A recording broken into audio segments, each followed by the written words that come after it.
Welcome back. United States Defense Secretary Lloyd Austin has transferred duties to his deputy, Kathleen Hicks, while being observed in hospital for an emergent bladder issue. According to the Pentagon spokesman, Major General Pat Ryder, the 70-year-old is in the critical care unit at the Walter Reed National Military Medical Center in Virginia. Officials say it's so far unclear how long he will remain there. Mr. Ryder said that the White House and Congress have been notified about the hospitalization. It comes as the Defense Secretary was under scrutiny for failing to disclose his prostate cancer diagnosis and hospital stays in December and January.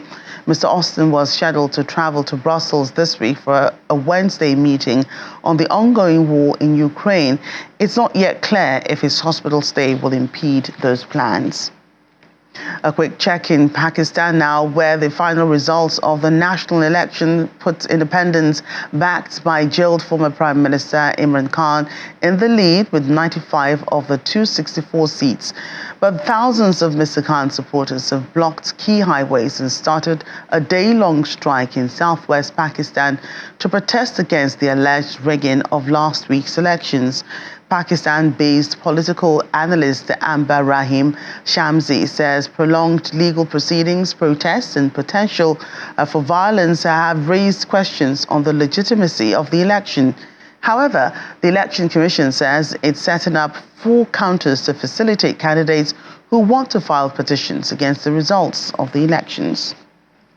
Senegal's government is defending the president Macky Sall from accusations that he postponed the elections as a strategy to cling onto power. According to the Minister of Business and Trade, Abdul Karim Fofana, who is also the government spokesperson, President Sall presented the election delay as a necessary and altruistic move coming from what he calls a moral obligation to stay and solve the problem.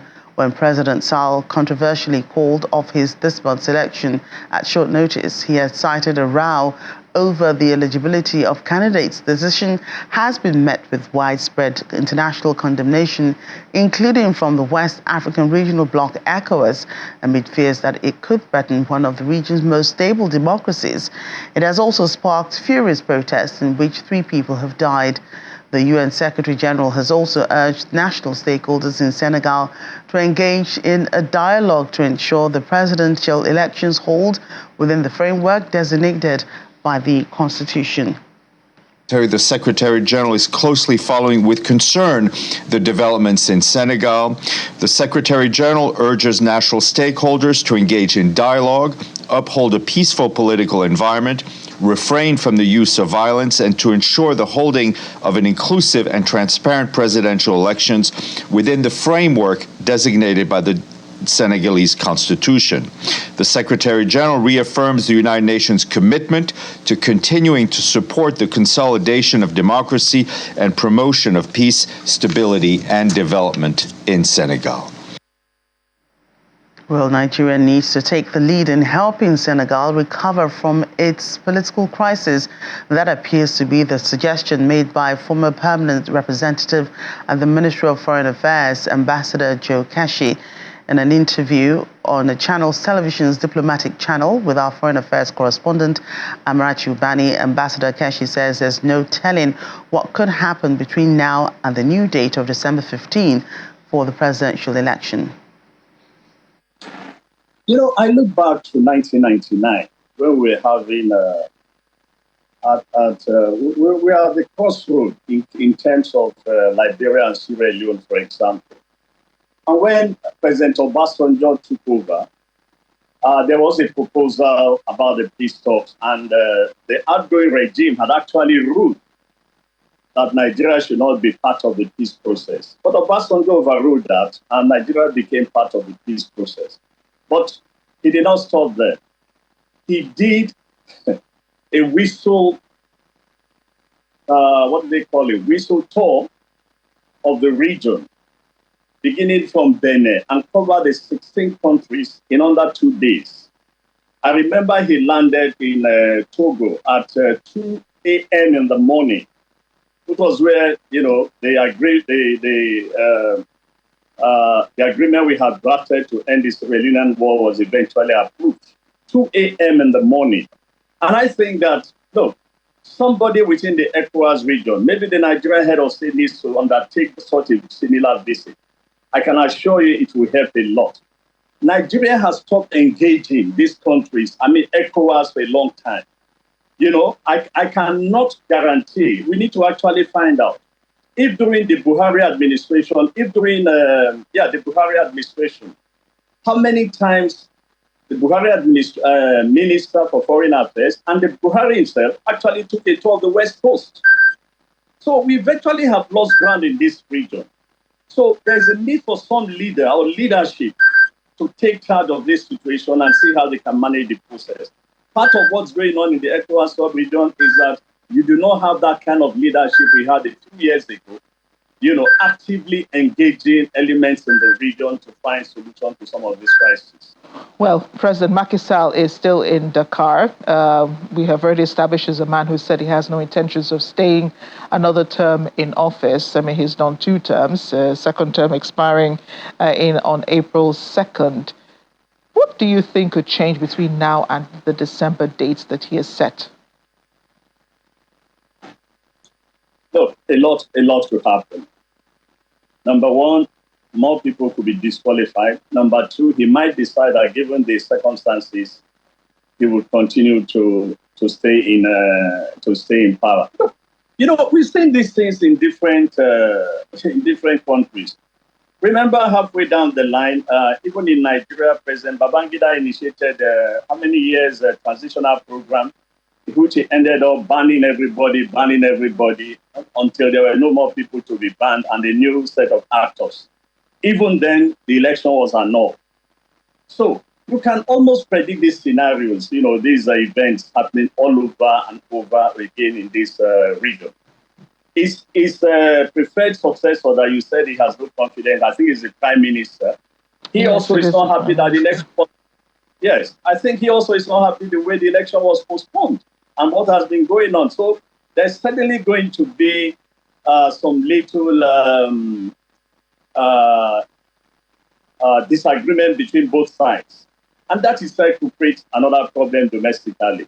But look, I think the solution is for ECOWAS to really engage all the parties, whether in Mali, in Niger, or in Burkina Faso, now in Senegal. ECOWAS need to get, and do some footwork on these issues because, honestly, the way it is, there's practically no better solution than taking a visit to all these countries and begin to persuade all the parties to come back to the negotiating table and hold an early election. Leaving it till December, I can assure you, is too dangerous. You can watch more of Ambassador Keshi's interview on Diplomatic Channel. It airs tonight at 8:30 on Sky 515 for our UK viewers and at 11:30 p.m. on DSTV 420 for our viewers here in Nigeria. Well, schools in Zambia have reopened for the first time this year after several delays because of a deadly cholera outbreak. Resumption was delayed by 5 weeks as part of a series of preventative measures to contain the spread of the highly contagious disease. The Education Ministry says it has been conducting schools inspections across the country to gauge their readiness to open, and according to the authorities, the spread of the disease has eased. About 500 people have died since the outbreak was reported last October. More than 15,000 cases have so far been reported, many of them affecting children. Zambia has had several major cholera outbreaks, but this current outbreak is the worst in 20 years. The outbreak has also caused several infections and deaths in neighboring Zimbabwe and Mozambique. Lunar New Year, often called the Spring Festival or Chinese New Year, is the most important holiday in China and many other Asian communities. It's an annual 15-day festival that begins with the new moon between January 21st and February 20th in Western calendars. The festival lasts until the following full moon. It's the year of the Greenwood Dragon, and thousands took part in the celebrations.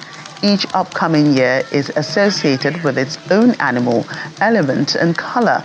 The Chinese zodiac is a repeating 12-year cycle of animal signs and their attributes based on the lunar calendar. The Lunar New Year marks the transition from one animal to another. The year of the rabbit, which began January 22nd, 2023, ends on February 9th. The 10th of February begins the year of the dragon. The year of the dragon last came in 2012. Nigerians living in China did not miss out on the fun. Well, as you can see, lovely pictures of these family whose father is a Nigerian that has lived in China for almost 21 years.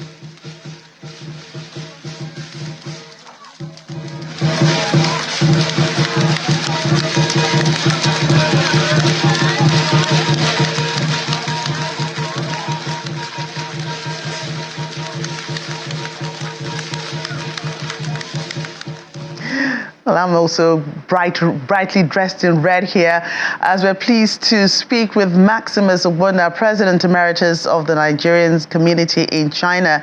As mentioned earlier, he has lived in China for almost 21 years. Glad to have you. Yeah, my pleasure. So hello. Right. Hello. Hello. Yeah. Lovely family you have there. Well, we can see the pictures. Seems like you and your family had quite a lot of fun. Share with us how the celebrations went down. Thank you. Thank you. Yeah, actually, briefly, my name is Maximus Ogbonna. I've been living in Guangzhou, Guangzhou city of China here. I'm the consultant of China-Africa Culture Exchange. I'm also the President Emeritus of Nigerian community here in China. We are celebrating the Chinese New Year. It has been on since February 10th, and we're still on it now. So first of all, the Chinese New Year is about family reunion, okay? So how we celebrated that, we have dinner together, the entire family, we start together, we have dinner together, we have fun, and people participated, everyone participated in the dinner, all the family members. And also, after the dinner, the kids have red envelope, okay? Envelope, what we call hongbao in Chinese. My son also had his red envelope, okay? Where's a red envelope? You can show us, okay? So these are, can you see his red envelope here? So we call it the hongbao. Here is my Yes, thanks to his lucky money. Okay, so that's his lucky money. Okay, and also we visit our relatives. It's part of the celebration. That's how we celebrated the Chinese New Year. And also we went out and to see the dragon dance, as we saw on the movie already. Okay, the video. So that's how we celebrated our Chinese New Year. It's fun. It's very exciting.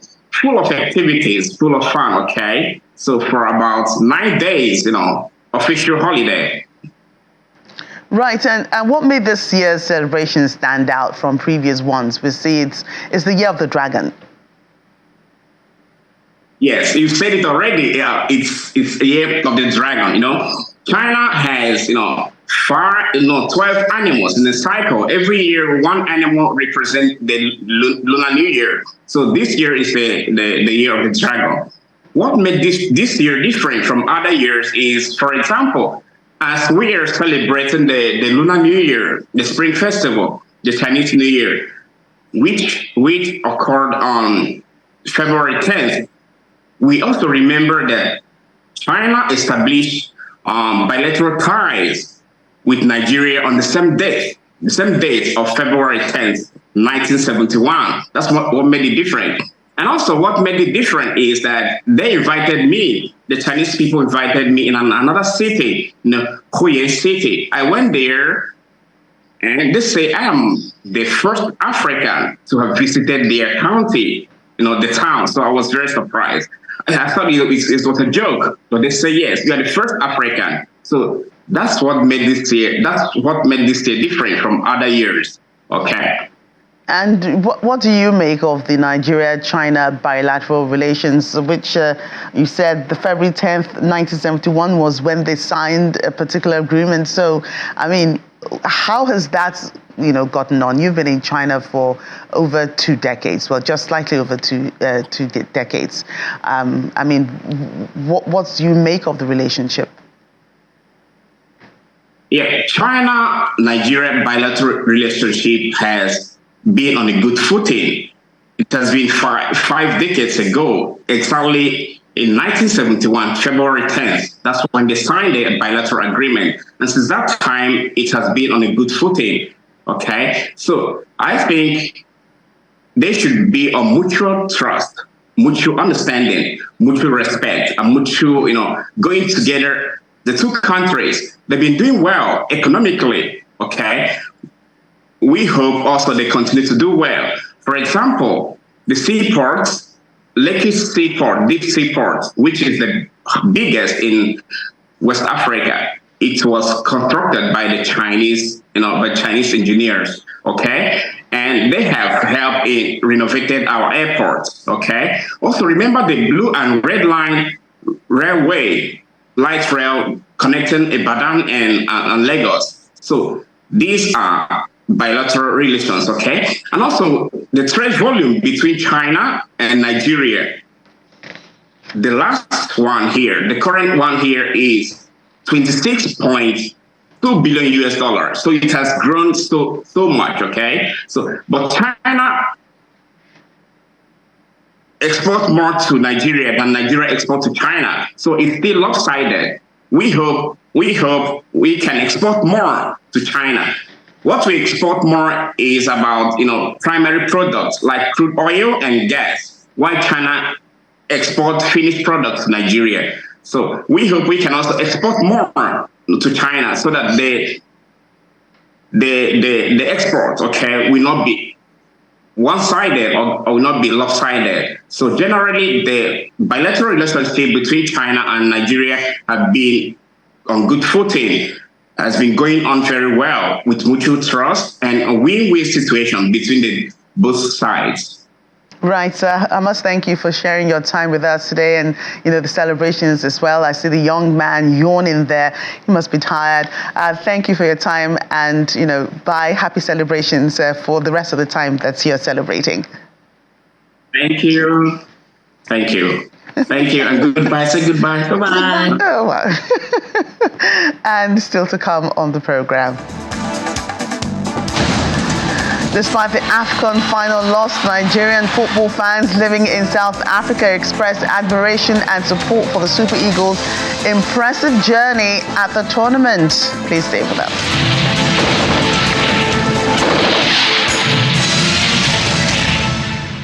Welcome back. It's not very often that one is recognized and appreciated for a lifetime of service to the country, but the Association of Retired Ambassadors of Nigeria has honored some of its members whose loyalty and service to the country has helped Nigeria operate in diplomatic excellence. Take a listen.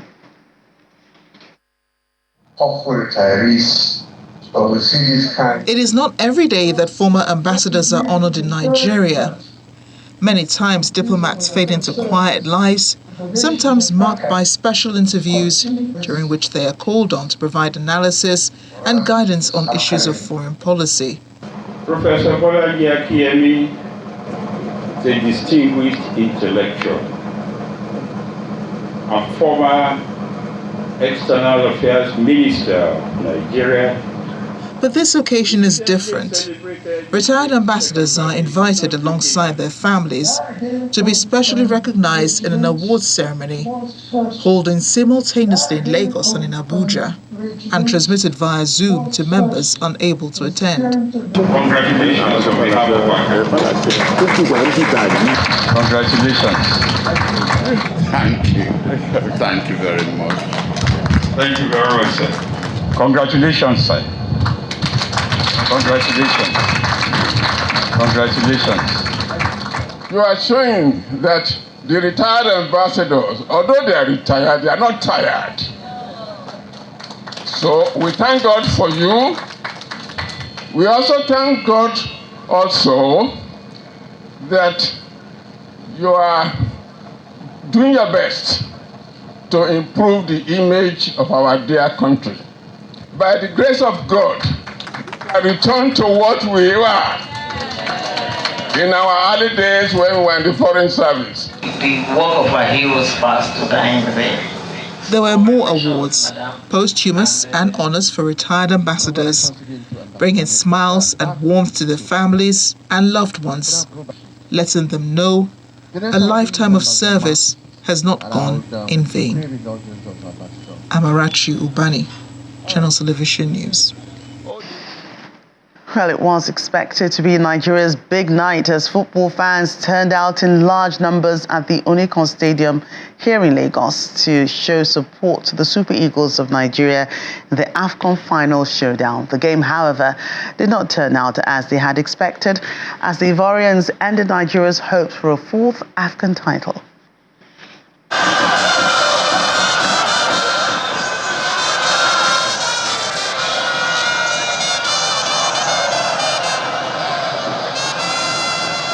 The Mobolaji Johnson Arena, Unicon, has again thrown its doors open to a large number of football fans who have come in to show support for the Super Eagles in the final of the Africa Cup of Nations against Cote d'Ivoire.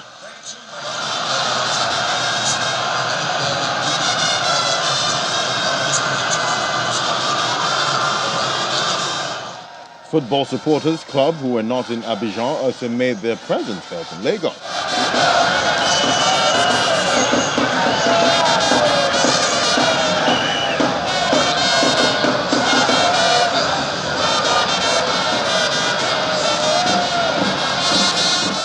William Truce Ekong, for the second successive game, got the opener, and it was all celebrations from the fans.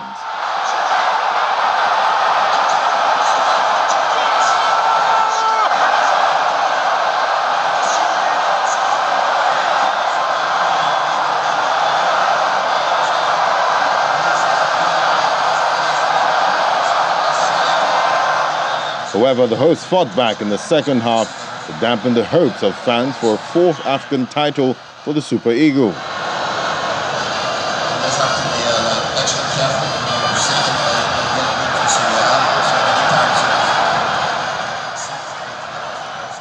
Nigeria didn't play too well. They haven't played too well throughout the whole tournament. We've actually been playing on the defensive.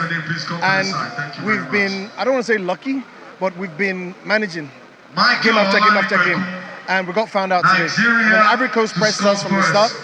And when they went ahead, we started to start pressing them for the last, 5 minutes of the match, which to me doesn't make sense. I feel I was disappointed, and it's not just me. The whole of Nigeria was disappointed. I felt like we could have done better in the midfield, most especially. We could have made those changes earlier. The coach should have picked better lineup from the beginning. But I mean, the best team won, so we'll go again next time. I mean, we've tried, honestly speaking, we've really tried. So there's always a rule in a game. Some people win and some lose. So let's just accept our loss and, move on and prepare for the next round. Oh, I'm very sad. I'm very sad. Because our plan was that we are going to carry the cup. Maybe the expenses of something will come down when we carry the cup. That is our belief. The Super Eagles at the 2023 AFCON recorded a draw, 5 wins, en route to the finals, where they suffered their first defeat, conceding 4 goals throughout the tournament. And winning it by 2 goals to 1. Sebastian Another the winner. Desperate disappointment for Nigeria. They made it half-time, they looked so strong, Daniel, and they go into the credit in the second half. They came back and took it away.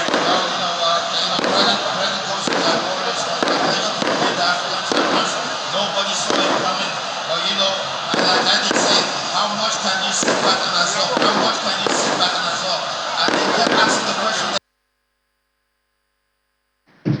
Again, we take reactions from Nigerians living in South Africa who have expressed their admiration for the Super Eagles' impressive journey in the tournament despite falling short in the final. Our South Africa correspondent Innocent Simosa has more on that. Nigerians in South Africa are disappointed by the loss, but they remain proud of the Super Eagles' remarkable journey in the tournament.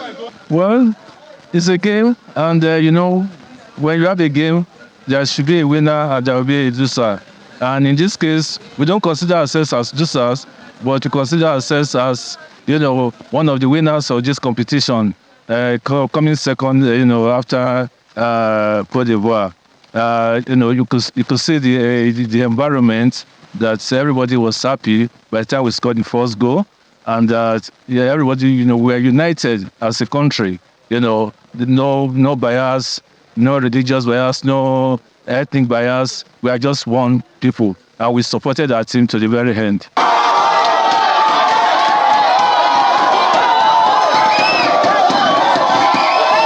Many are expressing their admiration for the team's resilience and skill despite the ultimate outcome. Well, the boys have done their best. From the beginning, we didn't see them coming this far, but they give all they can. So I want to say we're proud of them. Coming second in this AFCON, it is quite an impressive one. So we are proud of them. It's clear that while the outcome of the final may not have been as desired for Nigerian fans, their support for the Super Eagles remains unwavering. For me, this game really meant a lot to me. I am very patriotic of my country, and it was just the pressure. I couldn't stand it at some point, so I had to stand the whole time. But it was a great experience. Having to watch it with my fellow Nigerians in the same hall. It shows unity, and I see us going somewhere as Africa. For the story of Ivory Coast, we saw how they started poorly, and eventually they became the winner. So for young people, I think it's a story that we need to pay attention to. Definitely, it's a story of perseverance. It's a story of, getting it. It's a story of hammering that point that you want, and eventually, definitely, you will get it. Ivory Coast's success sees them add this year's title to those claimed in 1992 and 2015, while this win also allows them to join Nigeria on 3 Cup of Nations triumphs overall. From Johannesburg, South Africa, Innocent Samosa, Channels Television News. Well, that's our show today. Thank you for watching. I'm Joke Rogers.